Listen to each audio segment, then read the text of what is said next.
नमस्कार प्रेक्षकांनो, सावळ्याची जणू सावली या मालिकेच्या आजच्या एपिसोडमध्ये तुम्हा सर्वांचे अगदी मनपूर्वक स्वागत. मग आता सावलीने ठरवलेलं असतं की सारंग बरोबर बोलायचं नाही, पण मात्र सारंग हट्टच धरून बसलेला असतो की सावली तू माझ्याबरोबर बोलायचं म्हणजे बोलायचं. मग आता सारंग बरोबर कसं बोलायचं म्हणून सावली वही पेन घेते आणि त्याच्यावरती सारंगला लिहून सगळं सांगत असते.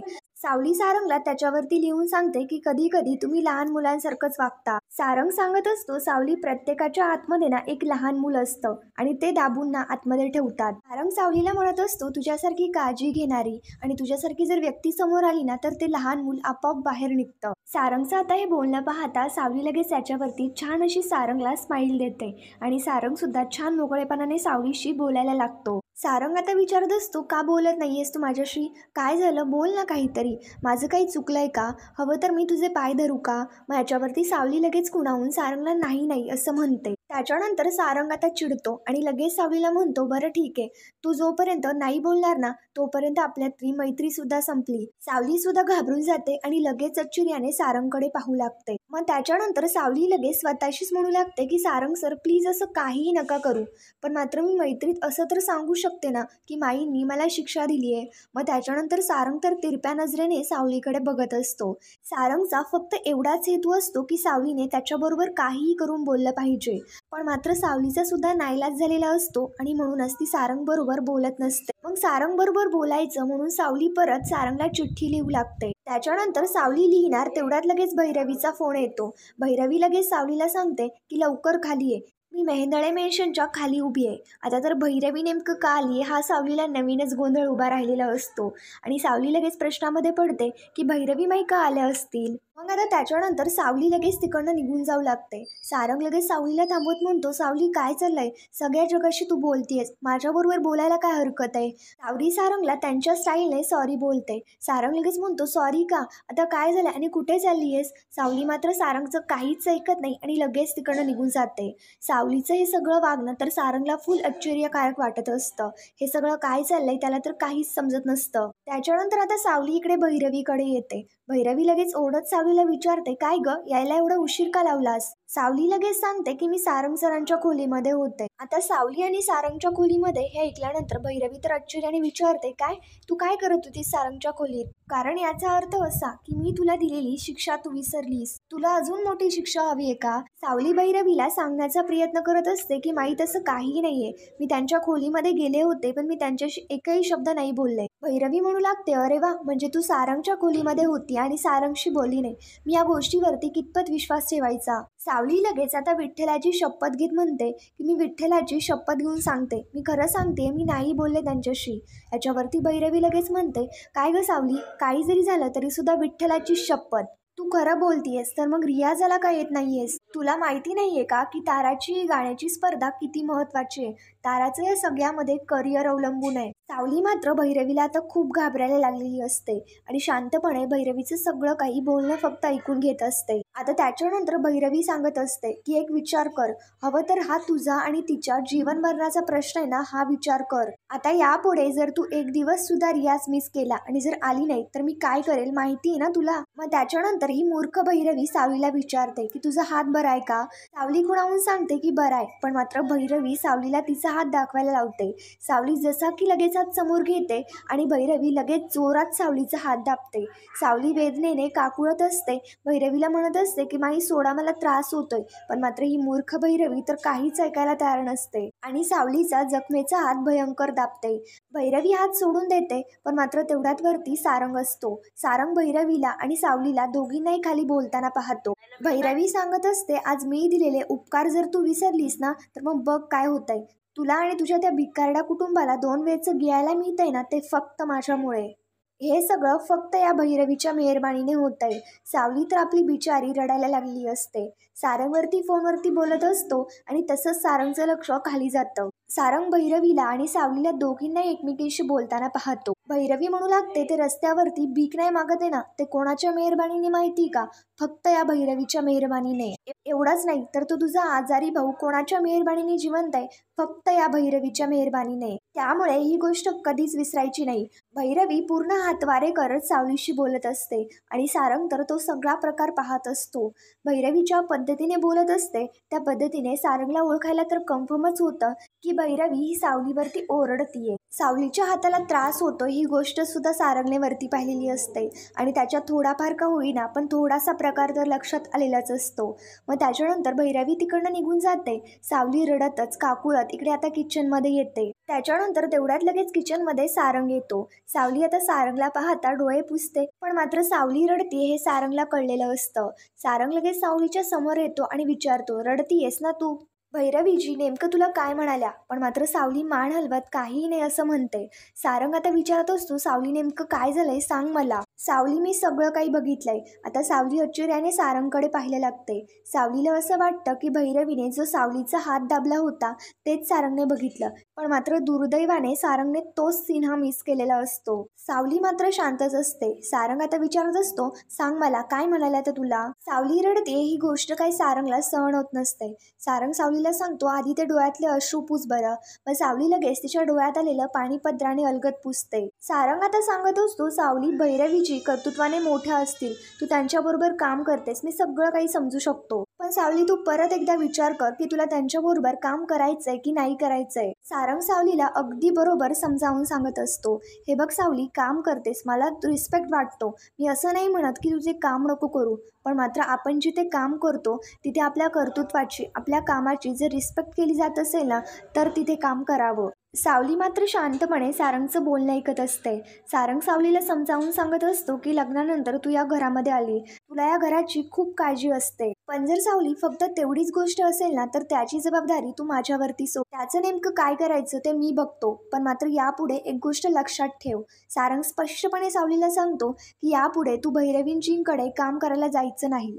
सावली लगेच आश्चर्याने सारंगकडे पाहू लागते. धड आता सावलीला सारंग बरोबर काही बोलता सुद्धा येत नसतं. सावली शांतच राहते आणि सारंग लगेच तिकडनं निघून जातो. त्याच्यानंतर इकडे दुसरीकडे तिर्लोत्तमा, ऐश्वर्या, राजकुमार, सारंगचे बाबा हे सर्व काही एकत्र बसलेले असतात आणि कामाबद्दल बोलत असतात. तिर्लोत्तमा कामाबद्दल त्यांना समजावून सांगत असते आणि ते सुद्धा सगळे तिर्लोत्तमाचं बोलणं शांतपणे ऐकून घेत असतात. तिर्लोत्तमाने सोम आणि बबलू यांच्या दोघांना देखील बोलवून घेतलेलं असतं. ते दोघे सुद्धा येतात आणि तिर्लोत्तमा त्यांना बसायला सांगते. सोम आता विचारतो, मॉम काय झालं? तिर्लोत्तमा म्हणू लागते, सोम मला असं वाटतंय की तू आपल्या फॅमिली बिझनेसकडे जरा थोडंसं लक्ष द्यायला हवं. सोम आता सांगत असतो, ॲक्च्युली माझं सारंग दादा बरोबर या विषयी बोलणं झालंय. मला ना म्युझिकमध्ये इंटरेस्ट आहे आणि मला त्याच निगडीत बिझनेस करायचा होता. तिर्लोत्तमा सांगत असते, तुला जे काही करायचंय ना ते तू नंतर कर, पण आधी आपल्या फॅमिली बिझनेसकडे लक्ष दे. आपला बिझनेस म्हणजे काहीतरी वर्क एथिक्स आहेत आणि मला तर असंच वाटतंय की तू त्याच्याकडे लक्ष द्यावं. आणि लगेच राजकुमारला टोमणं मारत म्हणते, नाहीतर तुझ्या भावासारखं बिना एथिक्स शिवाय काम करशील आणि मग नंतर तुला ते जड जाईल. आणि तिर्लोत्तमा हे जे काही बोलली आहे ते बरोबर त्यालाच बोलली आहे हे राजकुमारच्या लक्षात आलेलं असतं आणि राजकुमार लगेच डोळे मोठे करत तिर्लोत्तमाकडे बघू लागतो. त्याच्यानंतर आता अमृता म्हणते, मी पाणी आणते. त्याच्यावरती लगेच अस्मिता अमृताला थांबत म्हणते की तू का आणतीयस पाणी? सखदेव आहे ना, तो आणेल पाणी. ऐश्वर्या लगेच सखदेवला आवाज देते आणि त्याला म्हणते की पाणी आण म्हणून. पण मात्र तेवढ्याच सखदेव शूज घालून सुटाबुटामध्ये तिथे आलेला असतो. सखदेवला असं पाहता ऐश्वर्या लगेच विचारते, तू हे असं का रेडी होऊन आलायस? त्याच्यावरती लगेच सखदेव सांगतो की मला असं सारंग सरांनी तयार व्हायला सांगितलंय. ऐश्वर्या कारण विचारत असते की तू असं का तयार झालायस? सखदेव मात्र शांतच असतो आणि तेवढ्यात लगेच सारंग येतो आणि सारंग बोलू लागतो, मी दादाला असं तयार व्हायला सांगितलंय. सारंग इकडे सखदेवच्या जवळ येतो आणि सांगू लागतो, आजपासून सखदेव दादा प्रोडक्शन इथिक्समध्ये काम करणार. आता हे ऐकल्यानंतर तिर्लोत्तमा लगेच डोळे मोठे करत सारंगकडे बघू लागते. सर्वांनाच मोठा धक्का बसलेला असतो. तिथे सावली सुद्धा आलेली असते आणि सावली सुद्धा हे ऐकल्यानंतर खूप खुश होते. मग त्याच्यानंतर सारंग सांगू लागतो, मी सखदेव दादाला दुसरा जॉब दिलाय. तिर्लोत्तमा लगेच विचारते, दुसरा जॉब दिला? कुठल्या बेसिसवर केलं हे? काय क्वालिफिकेशन आहे याच्यात? सारंग तिर्लोत्तमाला सांगण्याचा प्रयत्न करत असतो की हे बघ आई, मला असं सरळ सरळ वाटतं की या जॉबसाठी सखदेव दादा हा योग्य आहे. पण मात्र तिर्लोत्तमा सारंगला सांगण्याचा प्रयत्न करत असते की सारंग, मला असं वाटते की तू चुकतोयस आणि तू इमोशनली निर्णय घेतोयस. सारंगचं हे वागणं ऐश्वर्याला, राजकुमारला, तिर्लोत्तमाला कोणालाच पटलेलं नसतं. सारंग सांगण्याचा प्रयत्न करत असतो की मी विचार करून निर्णय घेतलाय.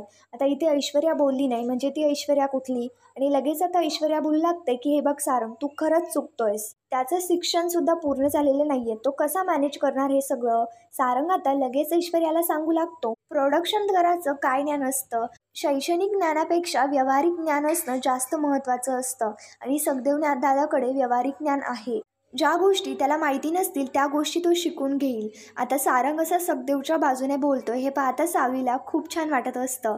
सावली बाजूला उभं राहून तो सगळा प्रकार पाहत असते. त्याच्यानंतर ऐश्वर्या लगेच बोलते, म्हणजे तुझं आधीच ठरलंय तर. सारंग म्हणतो की हो, माझा विश्वास आहे सखदेव दादावर. तिर्लोत्तमा इकडे सारंगला म्हणत असते की हे बघ सारंग, तू जरा शांत हो. मला असं वाटतंय की तू गडबड करतोयस. सारंग, तू नाती आणि व्यवहार याच्यामध्ये गल्लत करतोयस. सारंग सांगत असतो, मी गल्लत वगैरे काहीच करत नाहीये. पुढे जाऊन जर मला असं वाटलं की दादाकडनं काही चुकी झाली तर मी स्वतः त्याला या कामावरनं काढून टाकेल. पण मी जर विश्वास टाकलाय म्हणजे तो मी विचार करूनच टाकला असेल, याच्यावरती तरी तुम्ही विश्वास ठेवा. सारंग काय कोणाचं काहीच ऐकायला तयार नसतो. सखदेव दादाला नोकरीवरती ठेवायचं म्हणजे ठेवायचंच असं सारंगने ठामपणे ठरवलेलं असतं. आणि हे सगळं सारंग फक्त सावलीसाठी करत असतो. इकडे आता लगेच ऐश्वर्या बोलू लागते की हे सगळं ना फक्त या मूर्ख मुलीमुळे होतंय. हिने सारंगला ना ब्रेन वॉश केलेलं असणार आहे. सारंग म्हणत असतो, सावलीने तसं काहीही केलेलं नाहीये, अजिबात नाहीये. मला वाटतंय की तेवढा तरी मला ज्ञान आहे म्हणून. आणि मला कोणाला जॉबवरती ठेवायचं कोणाला नाही ठेवायचं तो माझा सर्वस्वी प्रश्न राहिला, तो माझा अधिकार आहे. तिर्लोत्तमा आता म्हणते, बरं ठीक आहे, तुमचं ठरलंय ना सगळं, आम्ही काय बोलणार. तिर्लोत्तमा सुद्धा एकही शब्द न बोलता तिकडनं निघून जाते. आणि तिच्या मागोमाग ऐश्वर्या व सगळेच तिकडनं एक एक निघून जातात. तिथे फक्त हॉलमध्ये राहिलेले असतात ते फक्त सखदेव दादा, सावली आणि सारंग. सखदेव आता लगेच सारंगच्या पाया पडायला लागतो. सारंग लगेच म्हणू लागतो, दादा हे बघ, हे असं काही करू नकोस प्लीज. छान आणि व्यवस्थितपणे काम कर. मेन म्हणजे आत्मविश्वासाने काम कर. तुला कोणालाही घाबरायची गरज नाहीये, मी आहे ना. आता सारंग सांगत असतो, मी तुला चांगला पगार दिलाय आणि मला असं वाटतंय की या पगारामध्ये घरच्या सर्व जबाबदाऱ्या अगदी चोखपणे पूर्ण होतील. आणि यापुढे सावलीला भैरवींजींकडे काम करायला जायची काहीच गरज नाहीये. आता सारंगने फक्त हे सावली भैरवीकडे काम करायला जाऊ नये हे केलेलं असतं, जेणेकरून सावलीच्या वरती जी घराची जबाबदारी आहे ती सखदेव दादाकडे आल्यानंतर सावलीकडे काही काम करण्यासाठी ऑप्शनच राहणार नाही असा सारंगने बरोबर विचार केलेला असतो. त्याच्यानंतर सारंग लगेच तिकडनं निघून जातो. इकडे बाहेर आता सखदेव दादा कामासाठी नेमकं काय काय कागदपत्र लागणार हे सगळं गोळा करत असतो. सखदेवकडे तेवढ्याच सावली येते आणि बोलू लागते की दादा तू आता ही नवीन नोकरी करणार, पण दादा रे कसं करणार. सखदेव मात्र म्हणत असतो, सावली आता तू काहीच बोलू नको, आपण किती कष्टाने दिवस काढले ना हे तुला चांगलंच माहिती आहे. हे काम केल्यामुळे जर तुझ्यावरची घराची जबाबदारी कमी होणार असेल ना तर हे काम करण्यामध्ये मला काहीच हरकत नाहीये. सावली सखदेवला म्हणत असते, दादा काहीही नको बोलूस रे, हे तुझं काम करण्याचा उलट मला अभिमान वाटतो, तुझं कौतुक वाटतं. पण मात्र मला ना सारंग सरांच्या बोलण्याचं ना टेन्शन आलंय. आता सखदेव सावलीला सांगत असतो की सावली बघ, उलट चांगलंच होणार आहे. तसंही सारंग सरांनी स्वतःहून सांगितलंय की भैरवी माईंसाठी तू काम करायला जाऊ नकोस. कशाला काम करतीयस. सावली सांगत असते, अरे पण दादा याचे काय परिणाम होतील. भैरवी माईंसाठी तारा मॅडमचं गाणं म्हणजे किती महत्वाचं हे तुला सुद्धा चांगलंच माहितीये. आणि त्याच्यासाठी भैरवी माई कोणत्याही थराला जाऊ शकतात. सखदेव दादा सावलीला समजवण्याचा प्रयत्न करत असतात की सावली हा तुझा भूतकाळ झाला, किती दिवस तू या गाठोड्यामध्ये अडकून राहणार आहेस, कधीतरी याच्यातून बाहेर पडावं लागणारच ना. आणि आता साऊ तुला बाहेर पडण्याची संधी सुद्धा मिळाली आहे, तर मग ही हाती आलेली संधी का सोडायची. आणि साऊ विठ्ठलाच्या मनामध्ये सुद्धा जर हेच असेल तर सखदेव दादाजी जे काही बोलत असतो ते सावलीला सुद्धा पटत असतं. आणि सावली सुद्धा या गोष्टीवरती विचार करू लागते. सखदेव लगेच तिकडनं निघून जातो आणि सावली या गोष्टीबद्दल विचार करत असते. त्याच्यानंतर सारंग इकडे त्याच्या रूममध्ये असतो. तेवढ्यात राजकुमार तिथे येतो आणि सारंगला विचारतो, काय रे तू बिझी आहेस का. याच्यावरती सारंग म्हणतो, नाही नाही दादा, ये ना आतमध्ये. राजकुमारी आणि अमृता हे दोघे एकत्र आलेले असतात. त्याच्यामुळे सारंग विचारतो काय झालं, पण मात्र राजकुमार सांगतो की नाही नाही सगळं ओके. त्यांना सारंग बरोबर काहीतरी बोलायचं असतं. मग आता राजकुमार तिथे बेडवरती बसतो. राजकुमार आता सांगत असतो, सारंग बघ ना, आई माझ्याशी बोलत नाहीये आणि मला नेमकं काय करावं काही सुचत नाहीये. आणि मग त्याच्यानंतर तिथे बबलू आणि सोहम हे दोघे येतात आणि चोरून चोरून त्यांचं बोलणं ऐकू लागतात. माझ्यावरती राजकुमार इकडे सारंगला म्हणत असतो, सारंग अरे तूच काहीतरी कर. सारंग मात्र सांगू लागतो की नाही रे दादा, मी तुला बोललो ना, जरा थोडासा वेळ जाऊ दे, सगळं काही ठीक होईल. राजकुमार म्हणत असतो, अरे मला सहन नाही होत आहे. पण मात्र राजकुमारचं लक्ष तेवढ्यात बबलू आणि सोहमकडे जातं. लगेच राजकुमार ओरडत म्हणतो, तिथे उभं राहून काय ऐकता, डायरेक्ट आतमध्ये या ना. आता ते दोघी आतमध्ये येऊन उभे राहतात. राजकुमार इकडे सांगतो, मध्ये काहीच बोलायचं नाही, मी सारंगशी बोलतोय ना, मग मला गप बोलू द्या. राजकुमार असा ओरडून बोललाय ते पाहता अमृता लगेच शांतपणे राजकुमारकडे पाहायला लागते. राजकुमार लगेच अमृताला सांगतो, हे बघ मी त्यांच्यावरती रागावलेलो नाहीये, त्यांना प्रेमानेच समजून सांगतोय. राजकुमार त्याच्यानंतर सारंगशी बोलू लागतो आणि सांगू लागतो की आईचा हा जो अबोला आहे ना तर मला अजिबात सहन नाही होतंय. मला तिची माफी मागायची, काय करू सांग. राजकुमारचे अशा पद्धतीने बोलणं सर्वांना जरा आश्चर्यकारक वाटतं. सारंग विचारतो, दादा काय म्हणालास. राजकुमार सांगू लागतो, मला तिची माफी मागायची, काय करू सांग. मग आता त्याच्यानंतर सारंग विचारतो, बरं ते सगळं सोड दादा, दादा तूच मला सांग की आईचा राग घालवण्यासाठी तू काय करू शकतोस. राजकुमार म्हणत असतो, मला जर माहिती असतं तर मी तुझ्याकडे का आलो असतो. मला माहिती नाहीये ना म्हणून मी तुझ्याकडे आलोय. मला उलट प्रश्न नको विचारू, मला तू उत्तर सांग. इथे आता अमृता बोलू लागते, मला असं वाटतं की आपण जर आपसामध्ये जर डिस्कस केलं ना तर आपल्याला नक्कीच काहीतरी सोल्युशन मिळेल. सोहम आणि बबलू लगेच एक साइड मध्ये म्हणतात की हो अगदी बरोबर. मग आता याच्यावरती सारंग लगेच म्हणतो, सुचवा मग काय करायचंय. राजकुमारच्या डोक्यामध्ये एक आयडिया येते की मला सुचलंय, आईला ना कोल्हापूरची ठुशी हवी होती. सारंग लगेच सांगतो की आईने ती आधीच विकत घेतली. मग आता राजकुमारला दुसरी आयडी शोधावी लागते. इकडे सोहम आणि बबलूचं तर वेगळंच काहीतरी सुरू असतं. राजकुमार विचार करू लागतो आणि मग म्हणतो, मी ना त्या मेहतांचं डील क्रॅक करतो. पण मात्र सारंग सांगतो की डील तर क्रॅक झालंय. तेवढ्यात लगेच सावली सारंगला पाणी घेऊन आलेली असते. मग आता याच्यानंतर अमृता म्हणते की यातनं काहीच निष्पन्न नाही होणार, सारंग तूच सुचव की काय करायचं. सोहम लगेच इकडे सावलीकडे येतो. सावलीचा हात वर करत म्हणतो की सावली बहिणीकडे एक आयडिया आहे. आणि सगळेच लगेच आश्चर्याने सावलीकडे पाहायला लागतात. यांचं हे सगळं नेमकं काय चाललंय यातलं तर सावलीला काहीच माहिती नसतं. आणि या सोहम तर बोलून बसलेला असतो की सावली बहिणीकडे आयडिया आहे. राजकुमार विचारतो, काय आयडिया आहे. सोहम शांतपणे सावलीला विचारतो की तुझ्याकडे काही प्लॅन आहे का. सावली आता सांगू लागते, मला काय वाटतं आपण तिर्लोत्तमा मॅडमसाठी छोटीशी जरी गोष्ट केली ना तरी सुद्धा ते लगेच माफ करतील. पण मात्र आपण जे काही करू ना ते अगदी आपण मनापासून करायला पाहिजे. म्हणजे एखादं पत्र, एखादं चिठ्ठी किंवा एखाद्या ग्रीटिंग कार्ड सारखं काहीतरी. त्यामध्ये राजकुमार सरांनी तिर्लोत्तमा मॅडमच्या आणि त्यांच्या जुन्या आठवणीचे काही फोटो दाखवले ना ते सुद्धा चालतील. त्या फोटोमध्ये असलेल्या भावना, त्या फोटोमध्ये असलेला खरेपणा, प्रेम, यामुळे त्यांचं मन तर नक्कीच पागळेल. सावली आता जे काही बोलत असते त्याच्याने सारंगला खूप हसायला येतं. कारण सावली अगदी बरोबर बोलत असते आणि सावलीच्या डोक्यामध्ये जी आलेली आयडिया असते बाकी दुसऱ्या कुठल्याच डोक्यामध्ये येणं म्हणजे इम्पॉसिबल आहे. सावलीने जी आयडिया दिलेली असते ती सगळ्यांनाच पटते. सारंगला अमृताला सुद्धा पटलेलं असतं. पण मात्र राजकुमारला काय पटायला तयार नसणं आणि राजकुमार सांगतो, मला नाही वाटत की हे वर्क होईल. सारंग सांगत असतो, दादा मला असं वाटतंय की हे नक्कीच वर्क होईल, कारण ही खूप ग्रेट आयडिया आहे. सावली इकडे सांगत असते, आणि आपण जर सॉरी केकवरती लिहिलं ना तर एकदमच बेस्ट. आणि आता केक पण बनवणार तर अमृता. आणि मग आता हे सगळं राजकुमारला सुद्धा पटलेलं असतं आणि तो लगेच तयारी करण्यासाठी लगेच निघून जातो. बबलू आणि सोहम सुद्धा तिकडनं निघून गेलेले असतात. सारंगकडे सावलीबरोबर बोलू लागतो. पण मात्र सावली काय सारंगच्या बोलण्याकडे लक्षच देत नाही आणि अमृताला म्हणते की वहिनी मी केक बनवायची तयारी करू लागते. सावली इकडे गुड नाईट बोलते. सारंगला वाटलं ती मलाच बोलली. मग सारंग लगेच म्हणतो गुड नाईट सावली. पण मात्र सावली पुढे बोलते की गुड नाईट वहिनी. सारंग लगेच शांत होतो. सावली लगेच हसतच तिकडनं निघून जाते आणि अमृताला समजलेलं असतं की यांच्या दोघांमध्ये नक्कीच काहीतरी भांडण झालंय.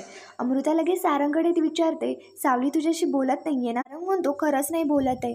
पण आता याच्यानंतर अमृता विचारते, काय झालं. सारंग म्हणतो काय माहिती काय झालं, पण वहिनी माझं कशातच लक्ष लागत नाहीये, सावली बोलत नाहीये तर. आणि मग त्याच्यानंतर अमृता सांगते, बरं ठीक आहे मी बघते नेमकं काय येते. आणि मग त्याच्यानंतर ती सुद्धा तिकडनं निघून जाते आणि सारंग सुद्धा शांत असतो. तर मग मित्रांनो, पुढील भागामध्ये असं होणार आहे, राजकुमार तिर्लोत्तमाला रिक्वेस्ट करत असतो की आई प्लीज मला माफ कर, सॉरी माझं खरंच चुकलं. तिर्लोत्तमा सुद्धा राजकुमारला माफ करून टाकते. त्याने लेटर दिलेलं असतं त्याच्यामध्ये त्यांचे फोटोज असतात. तिर्लोत्तमा सुद्धा राजकुमारला माफ करून टाकते. पण मात्र राजू आणि बबलू बोलून जातो, रेटिंग कार्ड देण्याची आयडिया सावली बहिणीची होती. तर मग हे ऐकल्यानंतर तिर्लोत्तमा लगेच डोळे मोठे करत इकडे सावलीकडे पाहू लागतो.